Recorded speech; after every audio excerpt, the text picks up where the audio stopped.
नमस्कार. आपण नाशिकमध्ये पालकमंत्री पदावरून अतिशय रस्सीखेच बघावयास मिळत आहे. नाशिकमध्ये पालकमंत्री पदासाठी दावेदार असलेले छगन भुजबळ असतील, तसेच गिरीश महाजन असतील, तसेच माजी पालकमंत्री दादा भुसे, तसेच नाशिकमध्ये राष्ट्रवादीची ताकद मोठी असल्याने राष्ट्रवादीचे 7 आमदार निवडून आल्याने राष्ट्रवादीकडून देखील छगन भुजबळांना पालकमंत्री पद मिळावे असा दावा करण्यात येत आहे.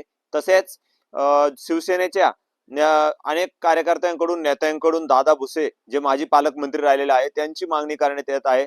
तसेच भाजपच्या कार्यकर्त्यांकडून गिरीश महाजनांना गेल्या कुंभमेळ्याचा अनुभव आहे. कुंभमेळ्यामध्ये त्यांनी अनेक कामं केले असा दावा करून भाजपच्या कार्यकर्त्यांकडून देखील मागणी करण्यात येत आहे का गिरीश महाजन यांना पालकमंत्री पद मिळावे. परंतु हे सर्व जर पालकमंत्री पदासाठी रस्सीखेच आहे ती येत्या कुंभमेळ्याच्या पार्श्वभूमीवर आहे. येत्या कुंभमेळ्यामध्ये अनेक कामे येणार आहे, अनेक निधी देखील येणार आहे आणि त्याच पार्श्वभूमीवर हे सर्व पालकमंत्री पदासाठी रस्सीखेच बघावयास मिळत आहे. आता पालकमंत्री नाशिकचा कोण होणार हेच पाहणं तितकंच महत्वाचं आहे. आताशी मुख्यमंत्री पदाचा चेहरा देखील अजून स्पष्ट झालेला नाही. मुख्यमंत्री पदावरती देखील अजून वाद सुरू आहे आणि मुख्यमंत्री कोण होणार हे पाहणं तितकंच महत्वाचं आहे. त्यानंतर पालकमंत्री हे घोषित केले जाणार आहे. परंतु नाशिकच्या पालकमंत्री पदावरून आजच रस्सीखेच सुरू आहे.